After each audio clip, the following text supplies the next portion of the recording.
অগ্নিদগ্ধ হয়ে মৃত স্বামী স্ত্রী, গুরুতর আহত দুই কন্যা সন্তান সহ ৩ জন।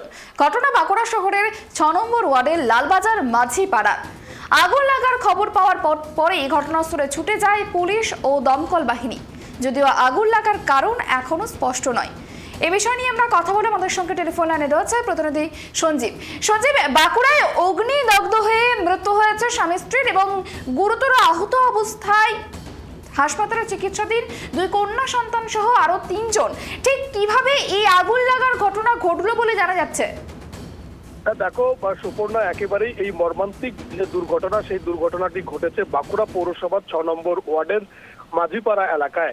যেমনটা আমরা স্থানীয় সূত্রে জানতে পারছি যে নিতাই চন্দ্র পাল ও মিনা পাল নামে দুই স্বামী স্ত্রী, এরা তার যে মাঝিপাড়া এলাকায় যে বাড়ি রয়েছে সেই বাড়িতেই তার এক মেয়ে এবং দুই নাতনিকে নিয়ে থাকতেন এবং রাতের অন্ধকারে হঠাৎই তাদের বাড়িতে আগুন লেগে যায় এবং আগুন লাগার পরে ওই দম্পতির এক মেয়ে এবং দুই নাতনি বাড়ি থেকে বাইরে বেরোতে পারলেও নিতাই চন্দ্র পাল এবং মিনা পাল কিন্তু বাড়ির বাইরে বেরোতে পারেননি এবং আগুনে ঝলসে তাদের মৃত্যু হয়েছে বলেই আমরা কিন্তু এখনো পর্যন্ত জানতে পারছি।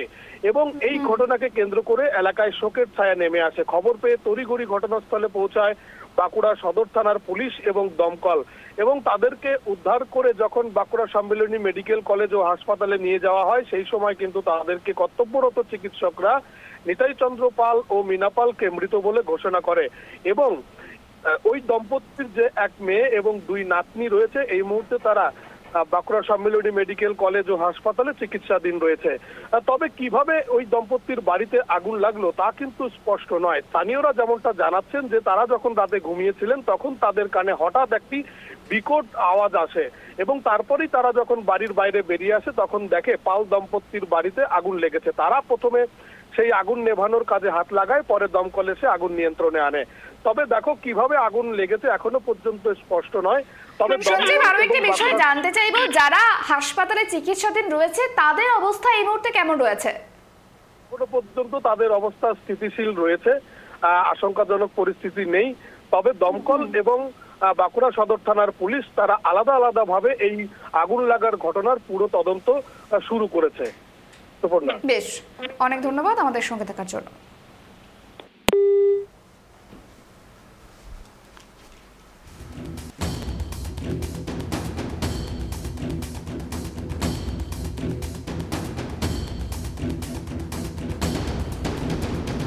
তখন আমার ছোট বোনকে আর ছোট বোনের দুটো মেয়েকে রেস্কিউ করে ও নিয়ে যাচ্ছিল যে দিদি এরকম তাড়াতাড়ি আয়, আমাদের মাঝিপাড়ার ঘরে আগুন লেগে গেছে, দাউ দাউ করে জ্বলছে, তুই দুটো কম্বল নিয়ে তাড়াতাড়ি আয়। আমি খবর পাওয়া মাত্রই আমার মেয়ে ঘুমোচ্ছিল, আমার হাজব্যান্ড নাইট ডিউটি গেছে, আমি সেই অবস্থায় মেয়েকে কোনো রকমে উঠিয়ে কম্বল 3টে নিয়ে তাড়াতাড়ি আইছি। এসে যখন ওই কুয়োতলটার ওখানে পৌঁছেছি তখন দেখছি পিছনের ঘরে অলরেডি আগুন তখন জ্বলছে। পিছন দিকে একটা রুম আছে, ঠাকুর ঘর, কাছ জানালার কাছ থেকে দেখাচ্ছে। কাছে আসতে দেখছি ফায়ার ব্রিগেড পুলিশ অলরেডি চলে এসছে, পাইপ দিয়ে আগুন নেভানোর খুব চেষ্টা করছে, তখনও কিন্তু আগুন সমানে জ্বলে যাচ্ছে।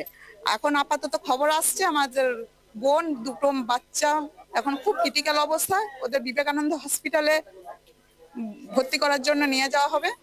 হ্যাঁ, বাবা মাকে তো হসপিটালে পোস্টমর্টমের জন্য রেখেছে। এখন আগুন বাইরে বেরিয়ে দেখছে আগুন আগুন জ্বলছে। তারপরে যখন চিৎকার চেঁচামেচি, পাশাপাশি ঘরে সবারই বাড়ির দরজা খুলে বেরোতে হবে, বেরিয়ে বাইরে বেরোবো, তখন দেখছি ওদের বাড়িতে আগুন জ্বলছে, কিন্তু দরজা বন্ধ, ওরা তো কেউ বেরোতে পারছে না, আমরা বাইরে থেকে চিৎকার করছি।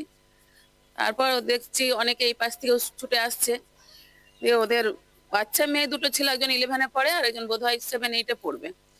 ওদেরকে ওর মা করেছে ফেলে দিয়েছে জানালা দিয়ে ওদেরকে প্রথমে একটা তোষক বা কম্বল যাই হোক ফেলেছে, তার উপর বলছে এটার উপরে ঝাপা তোরা, তারপর নিজে ঝাঁপিছে। হ্যাঁ, আহত জোরদার হয়েছে।